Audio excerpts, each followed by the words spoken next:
1장 추락. 그날 밤 한강 다리 위에서 차가운 바람이 뺨을 때렸다. 김도연 47세. 한때는 대기업의 부장으로 수십 명을 지휘하며 넥타이 하나만으로도 사람들의 존경을 받던 남자였다. 하지만 지금 그의 손에 쥐어진 것은 낡은 비닐봉지 하나뿐이었다. 아내는 집을 비우며 황급히 챙겨 나온 낡은 셔츠 2장과 술에 취해 던져진 아내의 이혼 서류 사본이 구겨져 들어 있었다. 내가 대체 어디서부터 잘못된 거지? 도연은 다리 난간에 걸터 앉아 밑을 내려다봤다. 한강 위로 불빛들이 춤추듯 반짝였고 자동차들이 쏟아내는 소음이 그의 귓가를 찢었다. 그 소음 속에서 그는 여전히 회사의 회의실을 떠올렸다. 회사에서의 몰락. 단 한 번의 실수였다. 도연은 회사에서 굵직한 건설 프로젝트를 맡았고 계약만 성사된다면 본부장 승진은 따놓은 당상이었다. 하지만 그 프로젝트에는 치명적인 함정이 숨겨져 있었다. 경쟁사와의 커넥션을 가진 상무가 의도적으로 잘못된 자료를 흘려보냈고 도연은 그것을 진실로 믿고 서류에 도장을 찍었다. 그 결과 회사는 수백억의 손실을 입었다. 도연씨, 당신이 이를 책임져야겠어. 회의실에서 사장의 목소리는 차갑게 울려 퍼졌다. 책임 말씀이십니까? 저는 분명 보고했었고 상무님이. 그만. 핑계는 필요 없어. 이건 내가 감당해야 할 몫이야. 그 순간 도연은 직감했다. 이미 모든 것이 짜여진 판이었다는 걸. 누군가는 희생양이 필요했고 자신이 그 자리에 선택된 것뿐이라는 걸. 가정의 붕괴. 해고 소식은 불에 기름을 부었다. 집으로 돌아왔을 때 아내 윤미는 냉랭하게 그를 바라봤다. 해고라니, 당신 지금 장난해? 이 집 대출은 어쩔 건데? 나도 억울해. 분명히 함정이었어. 조금만 시간을 주면 다시 자리 잡을 수 있어. 자리? 당신 같은 사람을 누가 받아주겠어? 이미 신문에도 이름 나왔던데. 부정계약에 연루된 김도연, 그렇게 떡하니 찍혀있던데. 그녀는 손에 쥔 스마트폰 화면을 그의 얼굴에 들이밀었다. 인터넷 기사 속에는 그의 이름과 얼굴이 적나라하게 노출돼 있었다. 기사 밑에는 꼴 좋다. 돈 많이 챙겼겠지라는 비아냥 댓글들이 줄줄이 달려있었다. 그날 밤 윤미는 그의 옷을 트렁크에 내던졌다.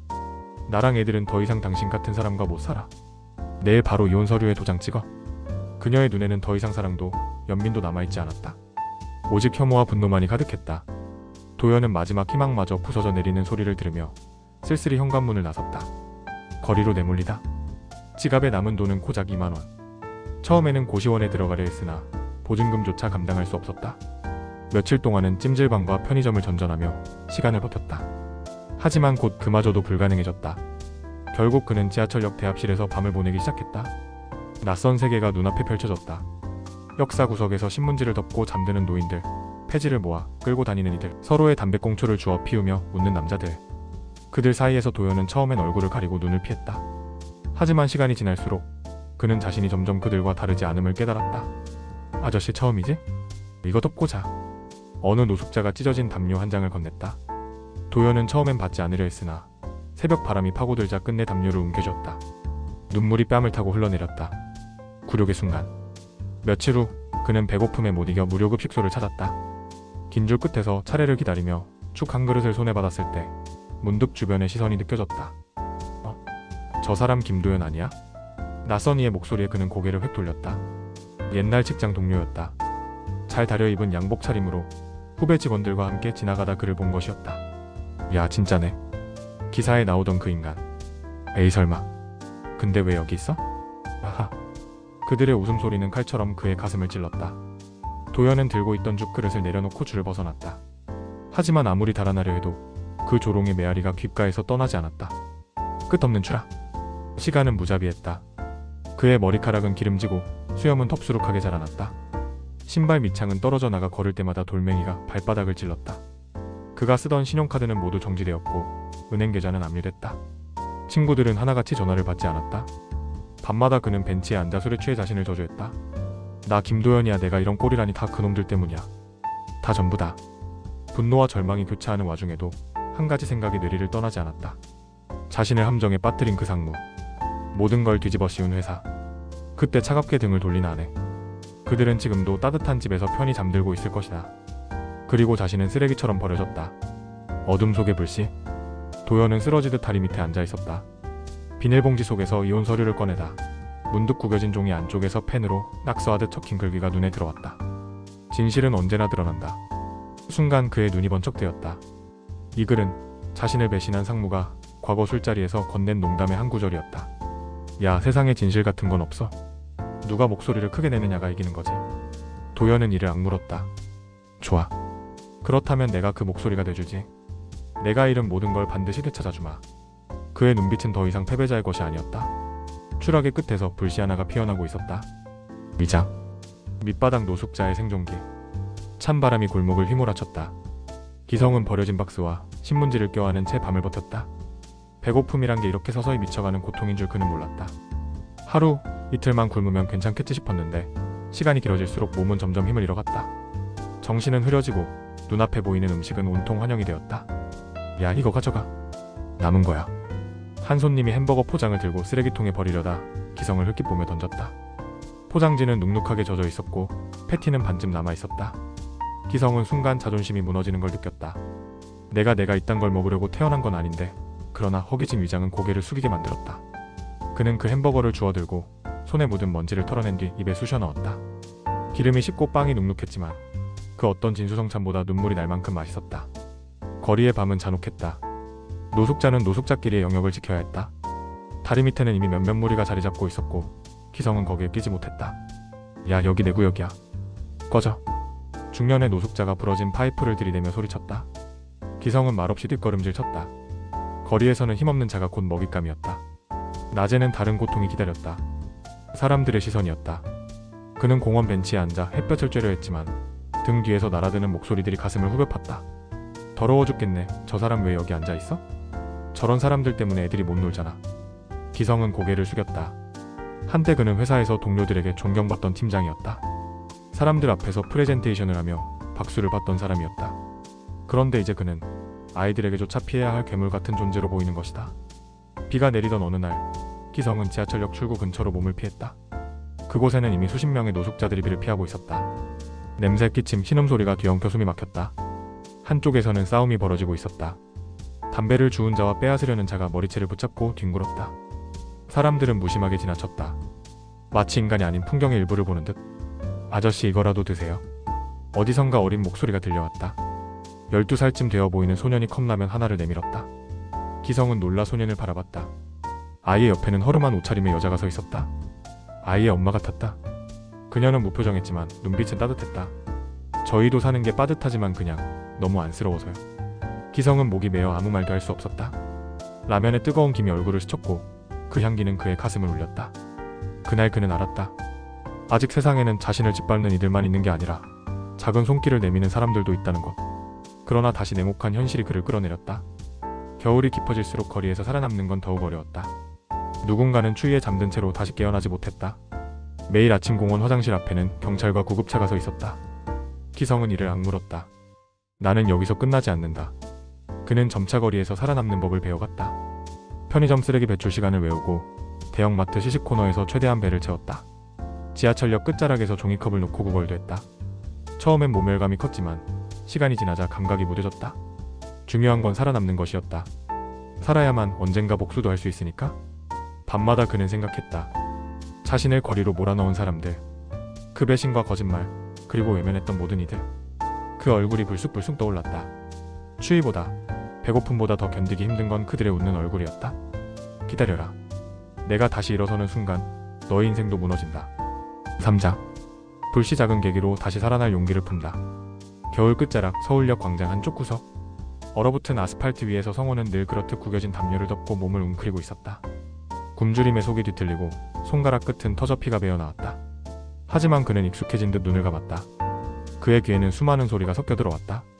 1,000원짜리라도 좀 주세요. 외치며 깡마른 할머니가 지나가는 직장인의 발목을 잡고 늘어지는 소리. 술에 취해 길바닥에서 욕을 퍼붓는 노숙자의 고함. 그리고 그 뒤로 멀리 출근길에 오르는 회사원들의 분주한 발소리. 그 소리들 속에서 성호는 자신이 이미 세상에서 투명한 존재가 되었다는 사실을 새삼 느꼈다. 나는 이제 그냥 없는 사람이지. 그 순간 무심코 지나치던 어떤 소리가 그의 귀를 스쳤다. 아저씨, 이거 드세요. 낯선 아이의 목소리였다. 눈을 뜨니 12살쯤 되어 보이는 여자아이가 작은 손으로 종이봉투를 내밀고 있었다. 안에는 따끈한 호빵 2개와 종이컵에 담긴 코코아가 들어있었다. 아이는 성호가 놀란 눈으로 자신을 바라보자 수줍게 웃었다.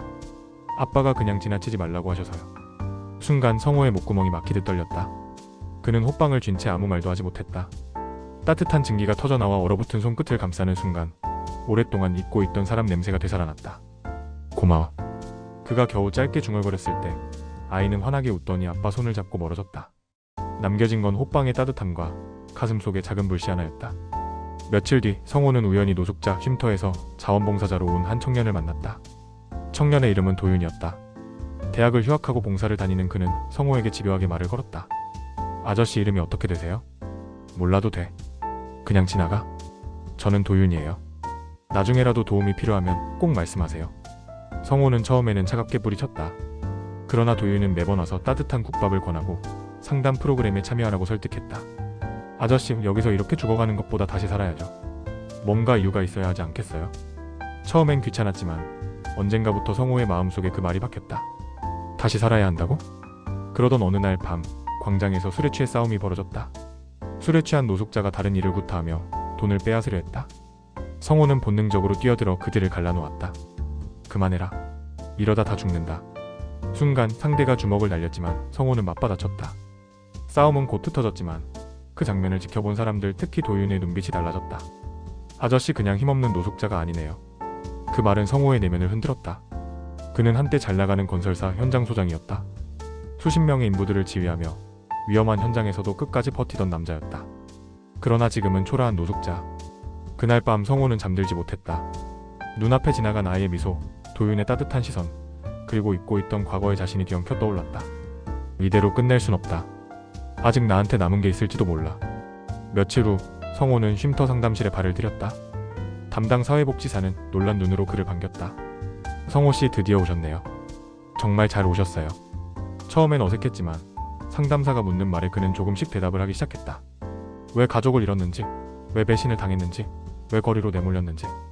울분이 섞인 고백이 쏟아질수록 그의 가슴 속 깊은 곳에 숨겨진 분노와 불의에 대한 기억이 되살아났다. 그들이 날 이렇게 만든 거야. 난 그냥 희생양이었어. 그 순간 폭수심이라는 또 다른 불씨가 번졌다. 단순히 살아남기 위해서가 아니라 그를 짓밟고 거리로 내몬 자들을 향한 뜨거운 분노였다. 며칠 후 도윤이 성호에게 조심스레 물었다. 아저씨, 만약 다시 일어설 기회가 생긴다면 뭘 하고 싶으세요? 성호는 긴 침묵 끝에 마침내 속내를 내뱉었다. 다시 내 인생을 되찾고 싶다.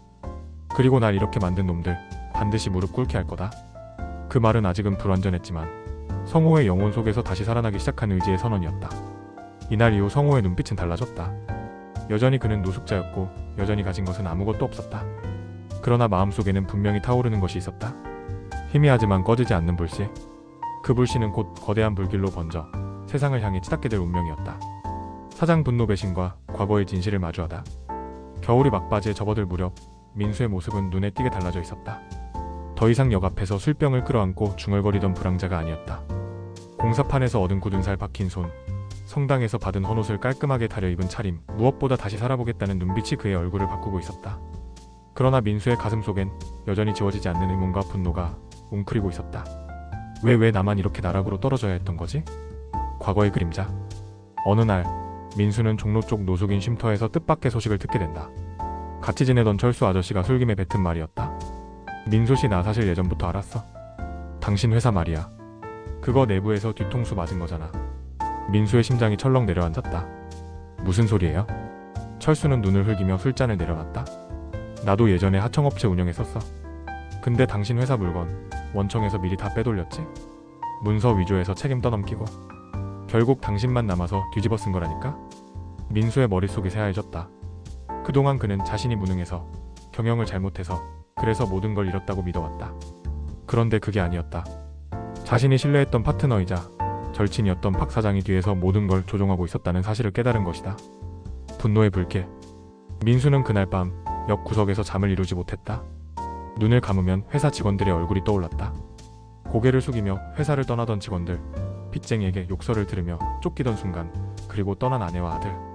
모든 고통의 원인이 결국 박 사장이라는 하나의 얼굴로 귀결되었다. 내가 바보였어. 그렇게 믿었던 사람한테 이렇게 처참히 무너질 줄이야. 주먹이 부르르 떨렸다. 가슴 속에서 오랜 세월 눌려있던 분노가 폭발하기 시작했다. 흔적을 줬다. 민수는 더 이상 가만히 있을 수 없었다. 다음 날 그는 작은 메모장을 하나 사들고 다니며 정보를 모으기 시작했다. 노숙자 생활을 하면서 그는 이미 도시의 뒷골목 사정에 익숙해져 있었다. 쓰레기통에서 건진 신문기사, 지나가는 회사원들의 대화, 인터넷 카페에 흘러나온 소문 하나하나 이어붙였다. 그리고 마침내 알게 되었다. 박 사장은 여전히 업계에서 승승장구하며 이제는 중견기업의 대표로 자리 잡고 있었다. 게다가 그 회사는 정부 지원금까지 챙기며 성공 신화의 표본으로 언론에 오르내리고 있었다. 신문 속 미소 짓는 박 사장의 사진을 본 순간 민수의 온몸에 전율이 일었다. 내 놈은 내 모든 걸 빼앗아가고도 저렇게 웃고 있단 말이지? 갈등의 불씨. 그러나 분노만으로는 아무것도 할 수 없었다. 민수는 깨달았다. 자신은 아직 힘이 없다는 것을. 공사장에서 하루 벌어 겨우 밥 한 끼 해결하는 주제에 어떻게 거대한 기업의 대표를 상대할 수 있을까? 하지만 동시에 그는 처음으로 진지하게 다짐했다. 다시 무너져도 좋아. 하지만 이번엔 똑같이 당하진 않겠다. 민수의 눈빛이 달라졌다. 그는 복수를 결심한 것이 아니라 진실을 세상에 드러내기로 결심한 것이었다. 어둠 속의 맹세. 그날 밤 민수는 서울역 천장에 매달린 어두운 전등을 올려다보며 혼잣말을 했다. 박 사장, 네가 만든 이 나락에서 내가 살아 돌아왔다.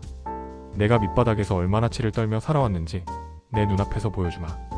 내 이름, 내 삶, 내 가족 다 너 때문에 잃었지만 이제 그 빚을 돌려줄 시간이다. 그의 눈동자는 더 이상 길바닥 노숙자의 것이 아니었다. 그곳에는 오직 분노와 복수의 불길이 서려 있었다.